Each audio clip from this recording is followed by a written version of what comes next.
Bonjour, Bonjour à tous, bienvenue bienvenue. sur cette nouvelle vidéo. Alors, cette nouvelle vidéo, c'est une vidéo délicate qu'il faut recevoir avec la distance nécessaire. On va essayer de vous expliquer ce que l'on vit lorsque l'on se retrouve dans un karma d'obéissance. Qu'est-ce qu'un karma d'obéissance et en général, que vit-on? Ça part bien souvent de cette structure du dogme.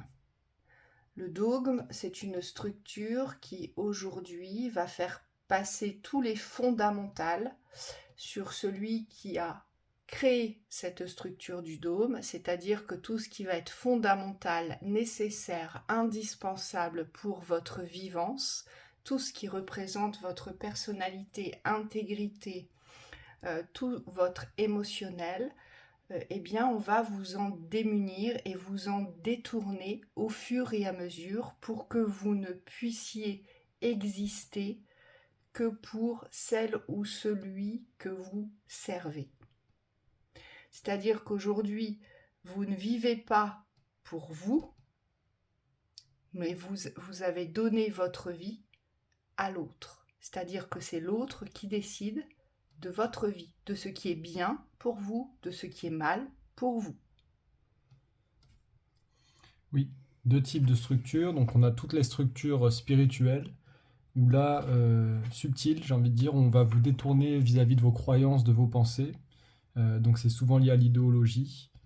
Et toutes les structures qui sont plus tournées sur le pragmatique, sur le concret, où là on va vous détourner au niveau de vos actions et de vos ressentis. Ce qu'on me dit, c'est que vous allez être identifié à un groupe plutôt qu'à vous donner l'importance au niveau individuel. La distinction ou la différence entre une structure dogmatique et une structure élévatrice, évolutive, c'est que la dogmatique va poser des points d'arrêt à la liberté et à l'autonomie, donc à la souveraineté de l'être. Alors que la structure évolutive laisse l'être, quelle qu'elle soit, évoluer selon ses aspirations. Voilà, on va détourner une certaine réalité qu'on va enjoliver, d'accord? Et c'est pour ça que j'ai la carte du cycle, du rêve, parce que c'est une réalité détournée pour le fonctionnement du groupe, pour le fonctionnement justement de ce cercle, pour le fonctionnement d'une famille. Donc on va toujours vous ramener à ça, c'est-à-dire que si aujourd'hui vous n'êtes pas, euh, comment dire, dans la pleine obéissance de ce que l'on vous demande, on va vous faire croire, on va appuyer là-dessus, hein, que forcément aujourd'hui c'est vous qui êtes le vilain petit mouton noir et que vous ne pouvez pas par rapport à toutes ces personnes qui vous entourent aujourd'hui, eh bien vous opposer à ce qu'on vous demande, soit de croire, soit de faire. Et la pratique la plus courante, c'est la manipulation psychologique. D'accord? On va vous manipuler dans votre psyché aujourd'hui afin de pouvoir réussir, je dirais, à vous mener là où on veut vous emmener. Et on va aussi euh, vous faire croire que le corps physique, au final, dans ses ressentis émotionnels, n'est pas si important. Pourquoi? Parce que pour certains, ils vont vous emmener sur des terrains très glissants, d'accord? Où certaines personnes, bien des années après, vont se réveiller avec des traumatismes assez importants, puisqu'on va vous emmener sur ce terrain de la guérison. Donc, c'est-à-dire qu'on va vous faire faire des choses, on va demander à votre corps de se soumettre à certaines choses, et là, c'est bien souvent dans la sexualité, d'accord? euh, Pourquoi? Eh bien, pour soit vous réapproprier un pouvoir, ou soit pour vous donner une guérison, ou soit simplement on va vous dire que c'est dans la normalité de se soumettre au maître. Parce que il ne faut pas oublier que vous êtes dans cette servitude. Donc il y a une loi de soumission très importante et dans ces doctrines, on vous le rappelle constamment. Et on vous détourne justement de votre discernement et de votre libre arbitre. C'est volontaire. Oui. C'est-à-dire que vous n'avez plus de discernement, mais surtout vous n'avez plus de libre arbitre. Pourquoi ? Parce que vous vous sentez obligé de. Sinon, vous culpabilisez. Sinon, il y a une forte culpabilité à penser à soi. Et donc, vous allez entrer aussi dans des systèmes sacrificiels où vous allez vous sacrifier pour le groupe ou pour le maître, parce que c'est légitime dans le bon fonctionnement de ce cercle. Oui, on me dit la position d'autorité, elle est marquée dans la distance. C'est-à-dire qu'il y a une dissociation entre vous et celui qui représente l'autorité de la structure ou de l'organisation. On me montre tout est fait pour penser que vous ne pouvez pas atteindre ces états-là. C'est-à-dire que tous les états qui sont prônés par une pratique ou par une transmission, on me dit d'enseignement, sont gardés comme inaccessibles à l'aspirant à l'évolution. Et on me dit c'est tout sauf de l'évolution puisque ce n'est pas atteignable dans ce contexte-là d'enfermement. Et on va vous couper de la réalité extérieure. Oui. C'est souvent le cas, on vous coupe de la réalité extérieure. Donc vous allez sans cesse être entouré de toutes ces personnes que vous côtoyez. Vous serez en lien qu'avec ces personnes-là, parce qu'on vous mettra en garde sur les liens extérieurs. Pourquoi ? Parce qu'il ne faudrait surtout pas vous extirper du groupe. Donc on va vous couper. Oui, tout en prônant une liberté, une ouverture d'esprit, c'est-à-dire que toutes les valeurs positives sont prônées, on me dit, et ça fait partie souvent de la manipulation. C'est parce que c'est une apparence. Ouais, croyance éclairée. On joue sur votre concept en fait de la lumière, c'est-à-dire que tout ce que vous croyez dans ce qui est bon, on me dit, est mis en lumière pour cacher ce qui se passe vraiment. Et le problème de la psychologie inversée, c'est que on ne croit que ce qu'on voit. C'est-à-dire qu'on est resté sur l'idée initiale, parce qu'au départ, on a une faille. On me dit, si on rentre dans une organisation ou une structure comme ça, c'est qu'il y a une faille. Même si c'est dans une famille à la naissance, on me dit, c'est une faille karmique d'obéissance. Et donc dans cette obéissance, dans cette soumission à l'autorité injuste ici, on me dit on fait l'expérience de l'émancipation par l'intérieur, c'est-à-dire qu'on va dans un contexte d'enfermement pour trouver en soi sa propre libération, son émancipation. Et le but ici, c'est pas forcément de se flageller sur ce que vous avez vécu, parce que si ce qu'on vous dit aujourd'hui vous parle, le but pour vous, c'est vraiment de sortir de cet enfermement-là, de cette reconnaissance que vous donnez à l'organisation et qui vous est perdu, entre guillemets, puisque vous ne vous reconnaissez pas dans ce que vous êtes, vous ne vous respectez pas non plus dans ce que vous êtes. Mais surtout, il n'y a pas d'appréciation personnelle, d'accord ? C'est une appréciation, aujourd'hui, qui est dirigée, cette appréciation, cette vérité unique, elle est dirigée et n'est appréciée que par celui qui se trouve tout en haut, celle ou celui qui se trouve tout en haut de la pyramide. Alors parfois, ça va être au sein d'une famille, ce sera un père ou une mère, ou parfois ça va être dans des structures où il y a des centaines de personnes, il y a toujours un maître dans ces structures-là, et donc on va vous délivrer qu'une seule vérité. On va vous délivrer qu'un seul message de lumière qui correspond à la vérité du maître, mais pour vous soumettre, en fait, aujourd'hui, aux exigences de cette personne pour le servir, puisque vous êtes là pour ça, vous serez là pour ça, sans même que vous ayez conscience que vous soyez au service d'eux, parce qu'ils sont tellement doués qu'ils vous font croire que tout ça vient de vous, aujourd'hui, dans cette vérité détournée. Et c'est ça qui est dangereux. Et c'est là où se créent tous les liens eh bien de dépendance au maître, à son maître, à celui qui bien souvent nous demande eh bien de lui donner toutes nos forces, toute notre lumière, toute notre confiance. On est complètement dévoué parce que on est complètement sous l'emprise, en fait. Alors parfois on me dit ces schémas-là peuvent avoir lieu dans le couple. C'est-à-dire que si vous formez un couple avec une personne que vous idolâtrez, mais qu'en contrepartie, il n'y a aucune estime de vous-même, il n'y a aucune reconnaissance de ce que vous êtes, on me dit il se peut que vous soyez dans ce même genre de dépendance, de structure. Vous pouvez même devenir la marionnette de l'autre. Parfois l'esclave. Parfois on vous traite comme un... Et souvent, cet esclave va être utilisé pour aller ramener plus de monde. Voilà. Pour aller protéger l'image ou la vérité du maître.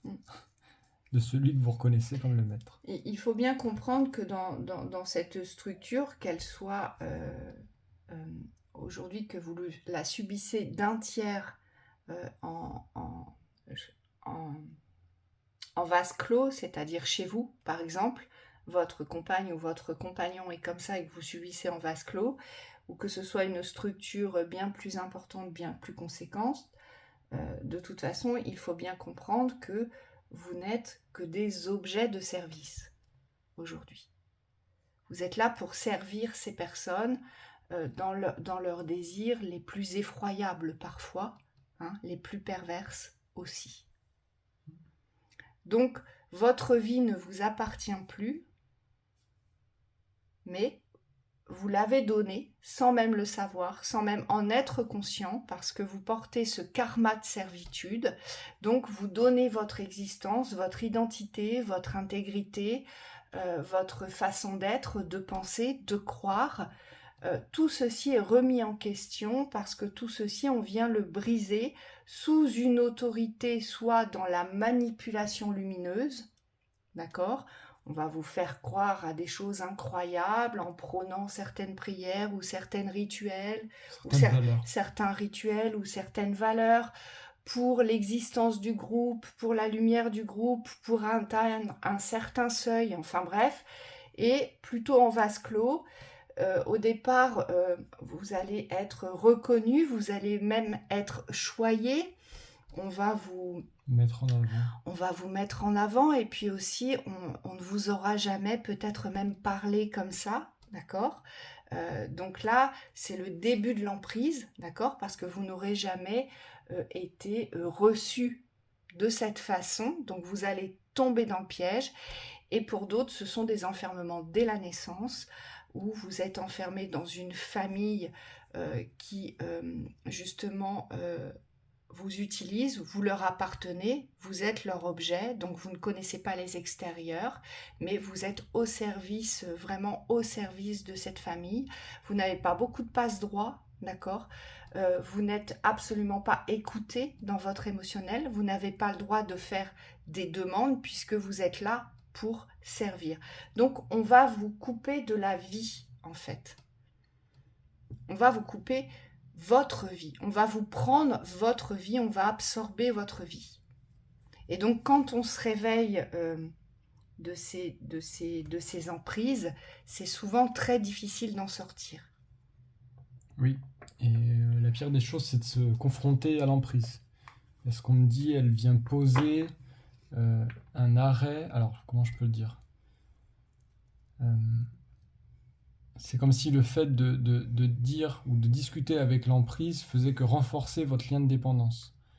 On me dit ça peut vous affaiblir. Donc pour certains, ce qu'on me montre, c'est que s'il y a des éveils ou des réveils par rapport à une emprise, il y a nécessité de vous réapproprier votre liberté ou votre autonomie, mais sans passer par l'affrontement extérieur. On me dit le but c'est de partir. Le but, ce n'est pas d'aller négocier votre départ, Ouais, parce ni de que, convaincre. parce que vous allez un peu plus vous faire enfermer. Mm. Parce qu'on ne vous laissera pas partir en général. Et pour certains d'entre vous, vous le savez, vous avez même peur Mm. de celle ou celui que vous avez en face de vous. Oui, Vous le savez. oui. Hein. Et c'est pour ça que parfois, quand vous essayez de partir, on me dit vous êtes ramené plusieurs fois. Mm. Donc tous ceux qui vivent des cycles de réenfermement, on me dit c'est parce que vous n'avez pas compris comment partir. Pourquoi partir et pour qui partir. C'est pour vous que vous devez partir, pour ces personnes-là. Mais Pas pour vous détacher des autres. On me dit c'est pour vivre aussi votre vie, votre Mm. expérience. Donc on me dit parfois pour se sortir d'un enfermement, il faut aller plus loin que le simple détachement de l'enfermement. Il y a une vie à créer ici. c'est ça, c'est la force vitale. C'est votre vie vous appartient aujourd'hui et elle n'appartient à personne d'autre. Et personne ne doit aujourd'hui vous tenir à l'écart du monde ou vous obliger à. Alors vous aurez l'impression qu'on ne vous a jamais obligé. Mais par contre, à un moment donné, vous allez poser le constat que vous n'aurez jamais rien vécu. Et surtout, vous n'aurez surtout pas vécu ce que vous avez envie de vivre ou besoin de vivre. Hein. C'est ça, cette force vitale et son pouvoir personnel. C'est se réapproprier le pouvoir de sa propre vie. Oui. Donc la décision de sa propre vie. Ça implique de vous donner l'élan directeur. On me dit l'élan ne vient pas des extérieurs, il vient de vous. C'est une volonté sur la vie. Le droit de vie.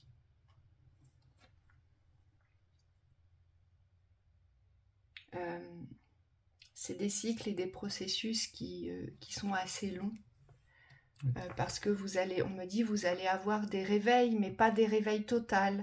Il va y avoir un premier réveil. Vous allez rester sur ce réveil, mais vous allez continuer à être dans la servitude. Et puis, il y en aura d'autres, et d'autres, et d'autres, jusqu'à ce qu'il y ait ce réveil, on me dit, de l'importance de vous réapproprier votre vie. Généralement, quand vous sentez que vous ne pouvez plus rester dans ce contexte d'enfermement et de servitude, c'est parce que vous avez pris conscience qu'on vous avait pris votre vie, qu'on vous avait utilisé dans cette vie et qu'on ne vous avait jamais laissé vivre votre vie. Et ça, pendant des années et des années. Hein. Ça dure des années en général. Hein. Oui. Mais parce qu'il y a toujours une autorité au-dessus qui vous a manipulé, tout simplement. Et vous êtes resté parce que justement, vous étiez dans l'admiration, dans l'amour de ce que prônait cette personne, de ce qu'était cette personne, voire même dans le respect de ce qu'elle représentait. Voyez la différence ? Il n'y avait absolument pas de réciprocité ou du donner pour recevoir. De considération. Voilà, vous n'étiez pas considéré, vous étiez utilisé. Utilisé. Et donc, on n'a fait que tirer sur vous, sur votre gentillesse, sur votre bienveillance, sur votre bonté, sur votre joie de vivre, oui. Sur vos connaissances parfois, certains. Oui, et donc c'est légitime qu'à un moment donné, vous fermiez la porte. Il n'y a pas de culpabilité à recevoir, puisque les culpabilités dans la fermeture ne viennent pas de vous. C'est le contexte enfermant du passé qui essaye de vous ramener. Et on me dit ce sont ces seules armes, c'est que vous vous remettiez en question alors qu'il n'y a pas lieu. Quand vous avez décidé pour votre intégrité, pour votre sécurité, pour votre santé, de vous choisir, on me dit pour quelque raison que ce soit, choisissez-vous. Et après, vous pourrez poser les constats qui s'imposent. Le but n'est plus de voir celle ou celui qui vous a maintenu longtemps sous son emprise et sous sa servitude. Si vous continuez à le voir comme le Messie, comme le roi ou la reine, comme le meilleur des pères ou comme le meilleur des conjoints ou des conjointes, forcément, vous ne pourrez pas vous sortir de cette emprise-là. Parce qu'on me dit, le but est de regarder la réalité et la vérité de ce que l'autre représente, de ce qu'il ou elle est. Le but, c'est ça. Et donc, tant que vous serez dans l'admiration de cette personne ou dans le respect de cette personne, On me dit par l'image. oui, Parce que toutes ces représentations de valeurs que vous donnez sur l'extérieur à l'autre passent par l'image. C'est-à-dire que vous aimez une image, une représentation de ce qu'est l'autre, mais qui ne correspond pas à ce qu'est l'autre en réalité. Et c'est là où c'est assez difficile de se détacher de cette fausse vérité, puisque c'est celle qui vous a été inculquée, transmise. et donc forcément, vous allez avoir peur de cette personne. Mais en même temps, il y a une forme d'admiration dans ce qu'elle représente. Pourquoi? Parce que vous vous dites, ah mais moi je ne suis pas comme ça, je ne suis peut-être pas aussi sage, je n'ai peut-être pas autant d'expérience, je ne suis pas aussi fort, je ne sais pas autant me défendre. Vous voyez, vous allez trouver tous ces arguments-là qui replacent la personne tout en haut de la pyramide. Et donc sur celui ou celle qui décide de votre existence aujourd'hui. Donc voilà, donc prenez beaucoup de recul par rapport à cette vidéo. Vous écoutez-la plusieurs fois, ça peut vous aider, ça peut vous faire du bien, à vous faire comprendre ce qu'est que ce karma de servitude aujourd'hui. Oui, ça peut provoquer des déclics. On vous dit, le principal, c'est de vous faire votre propre avis. Moi, ce qu'on me dit, c'est qu'il n'y a rien à prendre au mot dans ce qu'on exprime. Ce ne sont pas des vérités immuables. Donc l'important, c'est aussi de vous de garder cette part de discernement pour l'adapter à votre situation ou à votre vision. Moi, on me dit l'important quand vous écoutez ce genre de vidéo, c'est de savoir ce qui va venir vous interpeller dans la vibration. Vous savez, dans l'émotion. Oui, c'est un miroir. C'est un miroir. Et donc, voilà, fiez-vous à ça parce que c'est la meilleure des vérités. Oui, on n'est pas là pour vous convaincre. Nous, on est sortis de certaines emprises et c'est pas quelque chose qu'on peut transmettre. Par contre, c'est quelque chose qu'on peut vibrer. Et voilà, si vous sentez un appel intérieur à vous sortir de certaines emprises de même dans vos existences, alors faites la part des choses et on me dit prenez les bonnes décisions pour vous. Et il n'y a pas besoin d'être dans une doctrine avec 200 personnes pour être sous emprise et pour être dans un karma de servitude. Ça peut se passer qu'avec qu'une seule personne pour laquelle vous aurez été au service toute votre vie, toute votre existence envers cette personne. Oui, et parfois c'est pas direct, ça peut être pour d'autres personnes. On me dit pour des enfants. Et bien souvent, alors là c'est aussi un autre débat, mais il y a bien souvent aussi des endettements, des privations énormes sur l'aspect financier. Enfin voilà, je ne vais pas en rajouter plus parce qu'il est vrai qu'on pourrait parler très longtemps sur ce sujet-là, mais il y a quand même ces consciences-là à poser aujourd'hui que bien souvent quand on est au service d'eux, eh bien on est dépouillé de tout. Voilà. On vous souhaite une très belle continuation et beaucoup de courage. À bientôt.